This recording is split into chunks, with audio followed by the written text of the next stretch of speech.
दोस्तों, एक कुत्ते ने यमराज को सुनाई मनुष्य जीवन की कड़वी सच्चाई। सुनकर आप भी चौंक जाएंगे। इस प्राचीन कथा में हम आपको बताएंगे कि कैसे एक कुत्ता यमलोक पहुंच जाता है और यमराज से शर्त लगाता है और यमराज उस शर्त में कुत्ते से हार जाते हैं और फिर यमलोक के सारे नियम बदलने पड़ते हैं। इस कथा में हम जानेंगे कि भगवान विष्णु ने यमराज को मनुष्य जीवन से संबंधित में कौन सा महत्वपूर्ण ज्ञान दिया है। चलिए दोस्तों, आपका समय बर्बाद ना करके कथा की शुरुआत करते हैं। दोस्तों, प्राचीन काल में मध्य प्रदेश में एक अत्यधिक शोभामान नगरी थी। उस नगरी में एक धनवान सेठ रहता था और वह उस सेठ के पास एक लाल रंग का कुत्ता होता था। वह सेठ बहुत लालची और कपटी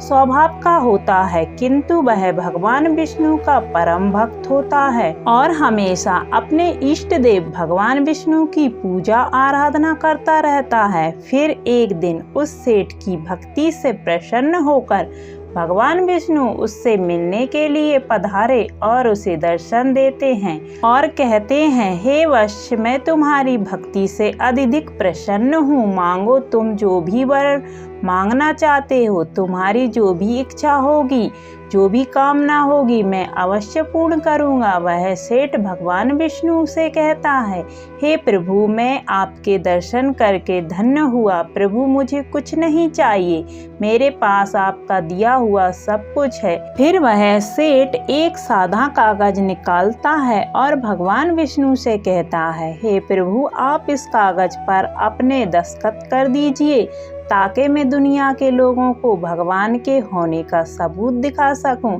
आजकल दुनिया में कोई यह मानना ही नहीं चाहता कि भगवान ने कहा, ठीक है वत्स, लाओ, मैं तुम्हारे कागज पर दस्तखत कर देता हूँ। इतना कहकर भगवान विष्णु उस सेठ के कागज पर दस्तखत कर देते हैं और अंतर ध्यान हो जाते हैं। फिर वह सेठ उस कागज को हमेशा अपनी जेब में ही डालकर रखता है ताकि वह दूसरों को भगवान के होने का सबूत दिखा सके।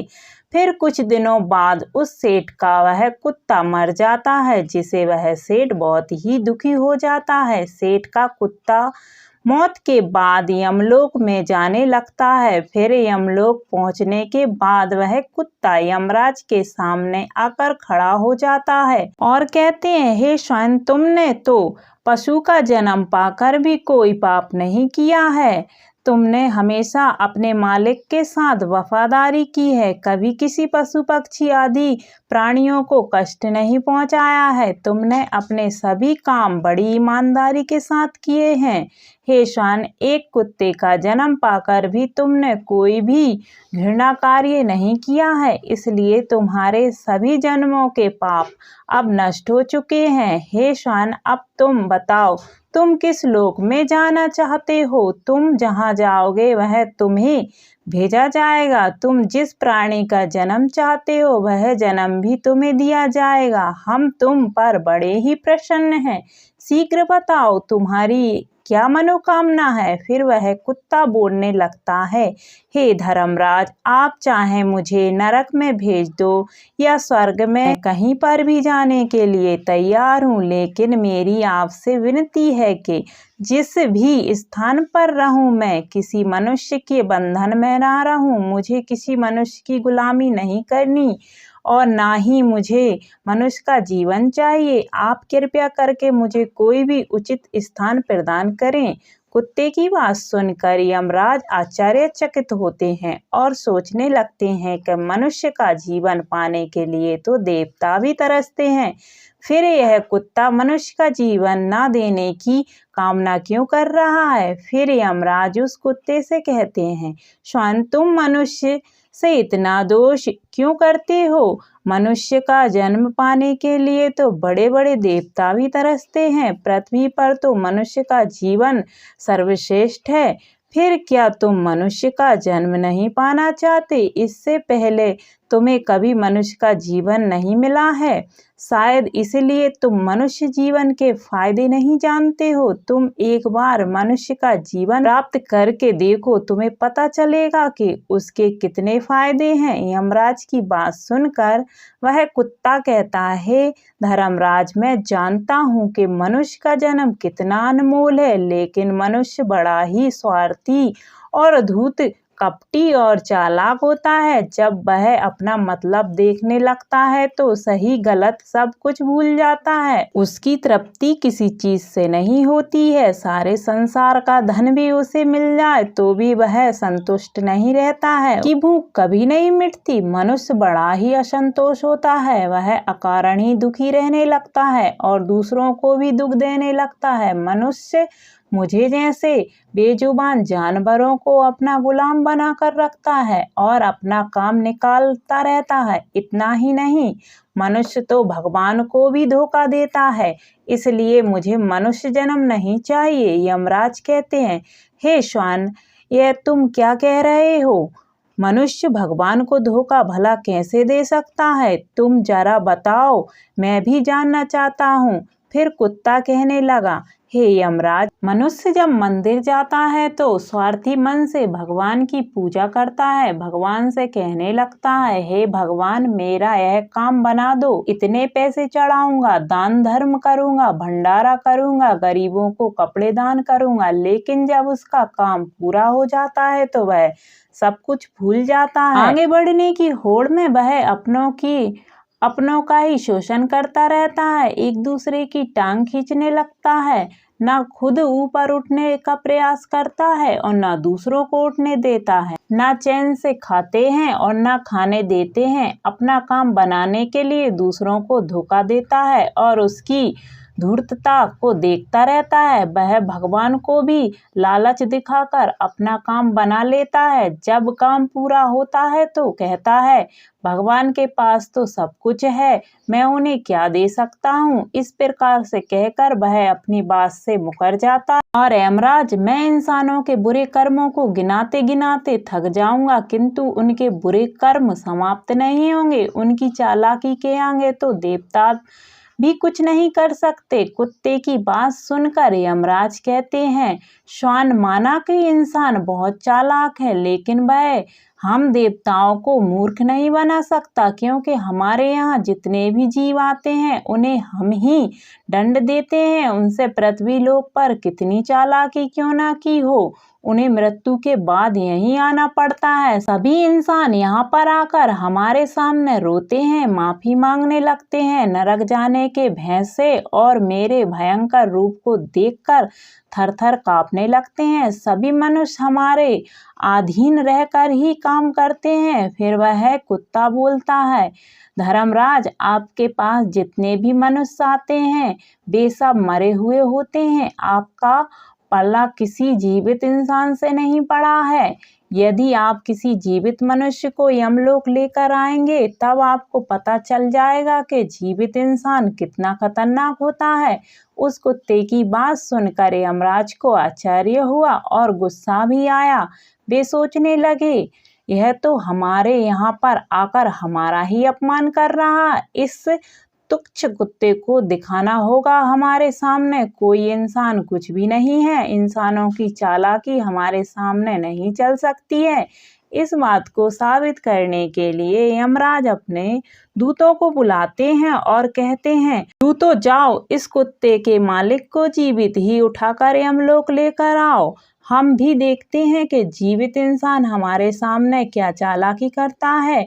अगर यह कुत्ता गलत साबित होता है तो इसे अनेक वर्षों तक नरक में डाला जाएगा। उस कुत्ते को पूरा यकीन था कि एक अकेला जीवित मनुष्य स्वर्ग लोक में खलबली मचा देगा। फिर यम के दूत धरती लोक पर जाते हैं और उस कुत्ते के मालिक को अर्थात उस सेठ को उसे चारपाई के साथ उठाकर यमलोक ले जाने लगते हैं। तभी बीच रास्ते में उस सेठ की नींद खुल जाती है और वह देखता है कि दो अत्यधिक दुष्ट सींगों वाले यमदूत उसे चारपाई के साथ उठाकर यमलोक ले जा रहे हैं। वह सेठ उन यमदूतों से पूछने लगता है, हे यमदूत, क्या मेरी मृत्यु नींद में हो चुकी है?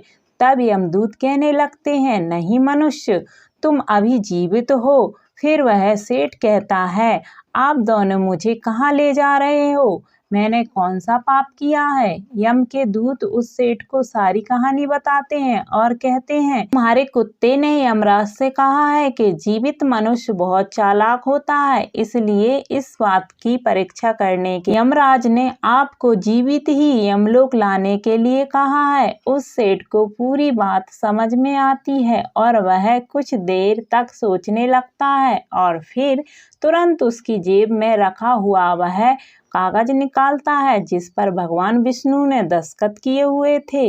वह उस कागज पर कुछ लिख लेता है और वह कागज को अपनी जेब में रख लेता है। यमदूत उस सेठ को लेकर यमराज के दरवाजे पर उपस्थित हो जाते हैं। उस सेठ को देखते ही यमराज जोर जोर से हंसने लगता है और सोचने लगता है, यह तुच्छ मनुष्य भला मेरा क्या बिगाड़ पाएगा। फिर वह सेठ जाकर यमराज के सामने खड़ा हो जाता है और अपनी जेब से वह कागज निकालकर यमराज को दिखाता है। जब यमराज उस कागज को खोलकर पढ़ते हैं तो तुरंत ही सिंहासन से उठकर खड़े हो जाते हैं और उस सेठ को सिंहासन पर बिठाकर खुद उसके स्थान पर खड़े हो जाते हैं, जिसे देखकर यमराज के सभी दूत चौंक जाते हैं और सोचने लगते, यमराज ये क्या कर रहे हैं? एक मानव को अपना सिंहासन पर बिठा रहे हैं।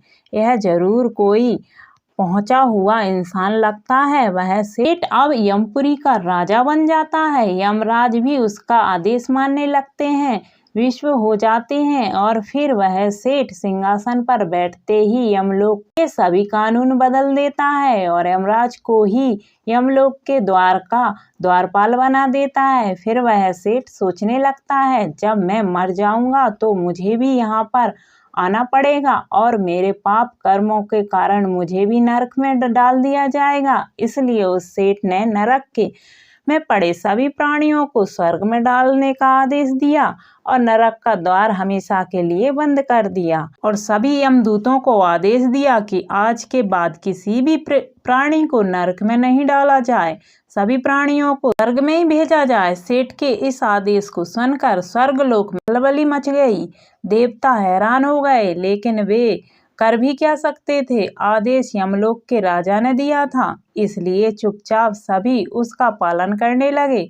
स्वर्ग लोक का संतुलन पूरी तरह से बिगड़ गया। धीरे धीरे स्वर्ग लोक के जीवों की भीड़ बढ़ने लगी, जिसकी सेवा करके स्वर्ग लोक के कर्मचारी और अप्सराएं भी परेशान होने लगीं और सोचने लगीं, इतने सारे जीवों की सेवा हम कैसे कर पाएंगे। उधर वह कुत्ता सोचने लगा, यमराज को जीवित मनुष्य को यमलोक में लाना कितना महंगा पड़ गया। सेठ जी ने सब कुछ बदल दिया, आखिर ऐसा कैसे हुआ? फिर वह कुत्ता अपने सेठ जी के पास गया और पूछने लगा, सेठ जी आपने ये सब कैसे किया? अब तो आप यमलोक के राजा बन गए हैं, अब मैं सारे जीवन आपका दास बनकर रहूंगा। कृपया आप मुझे बतलाएं कि आपने यह सब कैसे किया। तब उस सेठ ने धीरे से उस कुत्ते के कान में कहा, जब मुझे पता चला कि मुझे जीवित ही यमलोक में लाया जा रहा है तो मैंने भगवान विष्णु के दस्तखत किए हुए कागज पर मैंने यह लिख दिया कि जिस जीवित मनुष्य को यमराज यमलोक बुला रहे हैं उसे यमलोक का राजा बना दिया जाए। यह मेरा आदेश है। उस कागज पर भगवान विष्णु के दस्तखत देखकर और यमराज को लगा कि यह विष्णु भगवान का ही आदेश है, तो उन्होंने बिना विचार किए यह मुझे यमलोक का राजा बना दिया। सेठ की बात सुनकर वह कुत्ता बहुत खुश हुआ और सोचने लगा, इंसानी दिमाग चाहे जहाँ भी रहे खुरापात तो करेगा ही। इधर यमलोक का ऐसा हाल देखकर सभी देवता भगवान विष्णु से मिलने गए, बैकुंठ चले गए और उन्हें सारी बात बता दी। देवताओं की सहायता करने के लिए भगवान विष्णु तुरंत ही यमपुरी आ गए और उन्होंने देखा कि यमराज यमलोक के द्वार पर पहरा दे रहे हैं। फिर यमराज के सिंहासन पर कौन बैठा है? भगवान विष्णु को देखते ही यमराज उनसे प्रार्थना करने लगे और कहने लगे, हे प्रभु, आपकी यह लीला बड़ी ही विचित्र रही है। धरती के एक साधारण मनुष्य को आपने यमलोक का राजा बना दिया और मुझे पहरेदार भगवान विष्णु यमराज से कहने लगे, धर्मराज, यह मैंने नहीं किया है, यह तो मनुष्य की चालाक दिमाग का कमाल है। यदि तुम जीवित मनुष्य को यमलोक लेकर आओगे तो यही होगा, इसलिए मैं मृत्यु के बाद ही मनुष्य को यमलोक लाने का आदेश दिया था, ताकि मनुष्य के सभी दोष और स्वभाव शरीर के साथ ही नष्ट हो जाएं और केवल उसकी आत्मा ही यमलोक में प्रवेश करे। किंतु आप तो एक जीते जागते मनुष्य को ही यमलोक उठा कर ले आए। और यमराज से इतना कहकर भगवान विष्णु आगे बढ़े। फिर जब उस सेठ ने भगवान विष्णु को आते हुए देखा तो वह तुरंत यमराज के सिंहासन से उठकर खड़ा हो गया और बोलने लगा, हे प्रभु, मुझे क्षमा करो। मैंने अपने कुत्ते को नरक में जाने से बचाने के लिए और मनुष्य की बुद्धि का बल दिखाने के लिए ही ऐसा किया है। मैं आपके द्वारा दिए गए वरदान का दुरुपयोग नहीं करना चाहता था। हे प्रभु, मैं आपके दर्शन करके धन्य हो गया हूँ। अब मुझे किसी चीज की अभिलाषा नहीं है। फिर भगवान विष्णु मुस्कुराए और उन्होंने उस सेठ को क्षमा कर दिया। फिर वह सेठ धरती लोक पर लौट आया। भगवान विष्णु ने भी यमराज को फिर से यमलोक की गद्दी पर बिठा दिया और वे भी वैकुंठ लोक को चल दिए। यमराज फिर से अपने सिंहासन पर बैठ गए। तब वह कुत्ता यमराज से कहने लगा, धर्मराज, देखिए, आपने जीवित मनुष्य की चालाकी। एक जीवित मनुष्य क्या क्या कर सकता है, इसलिए मैं मनुष्य नहीं बनना चाहता। मनुष्य जब स्वार्थी बन जाता है तो वह अंधा हो जाता है, उसे दोस्त परिवार दिखना बंद हो जाता है। लालच में वह धर्म को भी भूल जाता है और अनिष्ट कार्य करने लगता है। जब वह शस्त्र अनुसार कर्म करता है तभी तक सुखी रहता है, और जब धर्म से विमुख हो जाता है तो कलेश और बीमारियां उसे घेर लेती हैं और उसका पतन हो जाता है। फिर यमराज उस कुत्ते को क्षमा कर देते हैं और उसे स्वर्ग में भेज देते हैं और यमलोक के बदले हुए कानूनों को फिर से सही कर देते हैं। तो दोस्तों, इस प्रकार से एक कुत्ते ने यमराज को मनुष्य के जीवन की सच्चाई बताई है। आपको ये कथा कैसी लगी, कमेंट करके जरूर बताएं। अगर ये कहानी आपको अच्छी लगी तो वीडियो को लाइक करें, शेयर करें और सब्सक्राइब करना ना भूलें। धन्यवाद।